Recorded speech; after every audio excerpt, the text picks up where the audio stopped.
बेटी बेटी होती है, हिंदू की हो, मुसलमान की हो, सिख की हो, ईसाई की हो, उसकी इज्जत के साथ खिलवाड़ मत कीजिए, गुंडागर्दी मत कीजिए। आप तय करने वाले कोई नहीं होते कौन क्या पहनेगा, कौन क्या खाएगा, कौन क्या कैसे रहेगा, कौन जाफर इस्लाम। ये 80 और 20 में हिंदुस्तान को बांटना बंद करो, गरीब बच्चों के फीस पे चर्चा। खाओ डिजिटल, गाओ डिजिटल, देश का बैंड बजाओ डिजिटल, रुपया डिजिटल, बैंक भी डिजिटल और सेना का टैंक भी डिजिटल। बच्चे पाए डिजिटल शिक्षा और फिर मांगे डिजिटल भिक्षा। बच्चे पाए डिजिटल शिक्षा और फिर मांगे डिजिटल भिक्षा।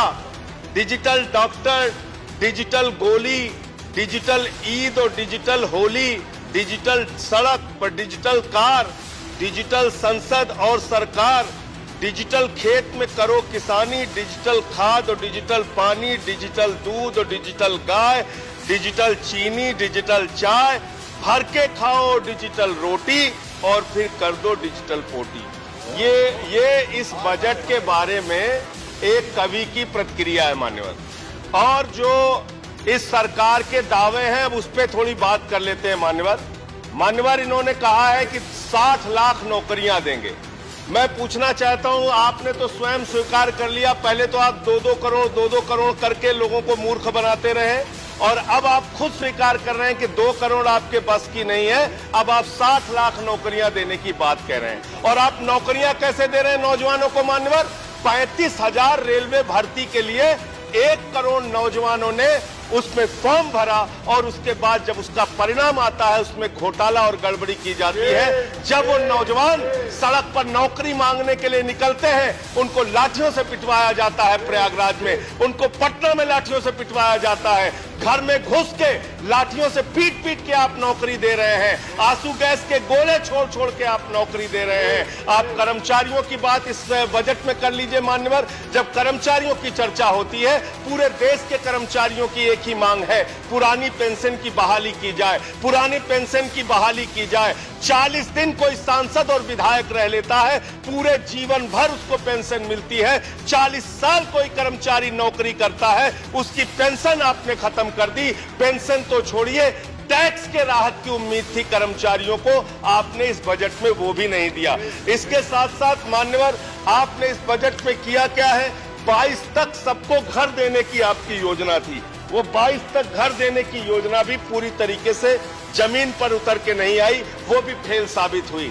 जब आपसे पूछा जाता है सरकार की उपलब्धि क्या है, सरकार की आमदनी क्या है, आप सीना ठोक के कहते हैं अरे हमने तो आमदनी बढ़ा दी, देश का एयरपोर्ट बेच दिया। फिर आपसे पूछा जाता है कुछ आमदनी बढ़ी क्या सरकार की, कहते हैं हाँ बिल्कुल बढ़ा दी, steel authority of India limited बेच दिया, कोल इंडिया बेच दिया, बीपीसीएल बेच दिया, LIC बेच दिया, बैंक बेच दिया, पोर्ट बेच दिया, सब कुछ बेचने का काम किया।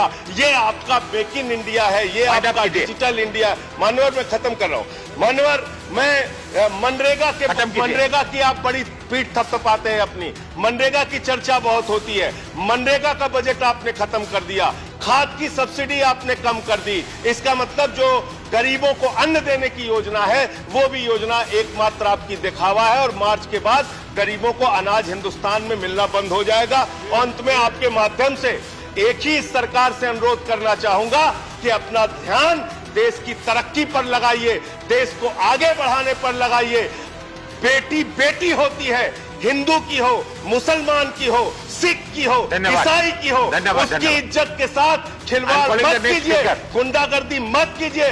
आप तय करने वाले कोई नहीं होते कौन क्या पहनेगा, कौन क्या खाएगा, कौन क्या कैसे रहेगा, कौन Jafar Islam. I am sorry. और जब महामहिम राष्ट्रपति का भाषण करवाते हैं तो आप श्रेष्ठ भारत, एक भारत, सबका साथ, सबका विकास और अमृत महोत्सव की चर्चा करते हैं।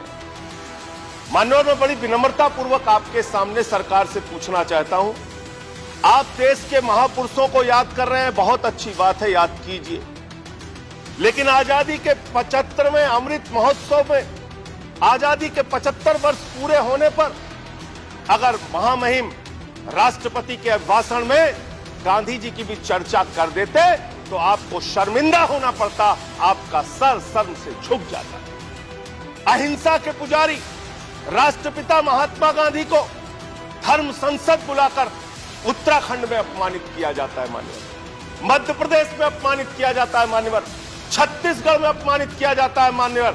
मैं कहना चाहता हूं, अगर यह सरकार गोडसे की विचारधारा पर चल रही है तो मुझे कुछ नहीं कहना, लेकिन अगर गांधी के प्रति जरा भी सम्मान है तो उन लोगों के खिलाफ मुकदमे दर्ज करके उनको जेल के सीखचों के पीछे डालना चाहिए। यह राष्ट्रद्रोह है मान्यवर। बापू का अपमान हो रहा है। दुनिया के किसी देश में चले जाइए, आप कहते हैं हम भारत से आए, लोग कहते हैं गांधी जी के देश से आए।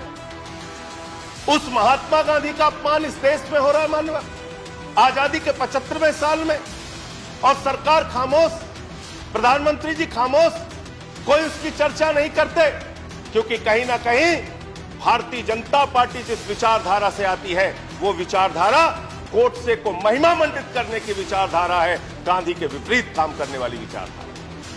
दूसरी बात मान्यवर, सबका साथ सबका विकास का जिक्र किया गया।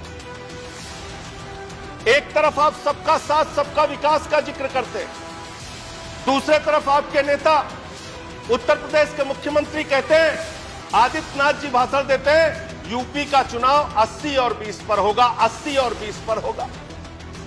ये 80 और 20 क्या है?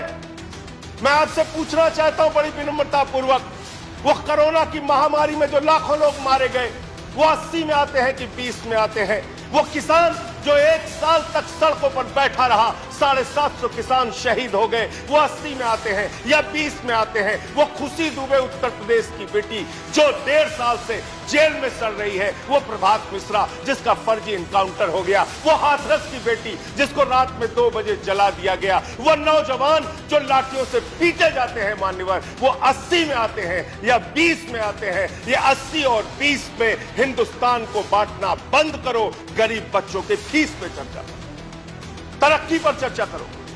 आप किस ओर हिंदुस्तान को लेकर जाना चाहते हैं? क्या आप करना चाहते हैं? आपने श्रेष्ठ भारत कहा, 17वें पॉइंट को मैं पढ़ रहा था मैंने, श्रेष्ठ भारत, और इस श्रेष्ठ भारत के साथ आप क्या कर रहे हैं? माननीय गृह मंत्री जी बयान देते हैं मुजफ्फरनगर में जाके, दंगे याद है ना? आप 4 मिनट बोल चुके हैं मान्यवर, प्लीज। जिसके एक मेंबर है, जिसके एक मेंबर है, एज पर रूल्स जा रहा हूं, please as per rules, 10 as per rules, नहीं मेरे साथ न्याय कीजिए सर। एज पर रूल्स मैंने आपका नाम लेट से आया, मैं आपको अवसर दे रहा हूं। अगर आप नहीं, अगर आप, मैं उस पर बहस नहीं करना चाहता, मैं रूल्स के अनुसार आपको मौका दे रहा हूं, नहीं तो मैं दूसरे किसी को आमंत्रित करूंगा। 2 मिनट में करें आप ऑलरेडी 4 मिनट बोल चुके हैं, प्लीज। मान्यवर, मैं बड़ी विनम्रता पूर्वक आपसे कहना चाहता हूं, हमारे देश के गृह मंत्री, इस भाषण में श्रेष्ठ भारत की बात कही गई, वो भारत श्रेष्ठ है, श्रेष्ठ था, श्रेष्ठ रहेगा, लेकिन उस श्रेष्ठ भारत को आप दिन रात पाकिस्तान से डराते हैं। बिहार का चुनाव होता है, पाकिस्तान से डराते हैं, यूपी का चुनाव होता है, पाकिस्तान से डराते हैं, पंजाब का चुनाव होता है, पाकिस्तान से डराते हैं। अरे पाकिस्तान से डराना बंद करो। हम 130 करोड़ हिंदुस्तानी हैं, हम किसी पाकिस्तान से नहीं डरते। अगर भाजपा के लोगों को डर लगता है तो चुनाव प्रचार में निकलना बंद कर दीजिए, लेकिन पाकिस्तान की चर्चा चुनाव में मत कीजिए। चैनल को सब्सक्राइब करें और घंटी जरूर दबाएं।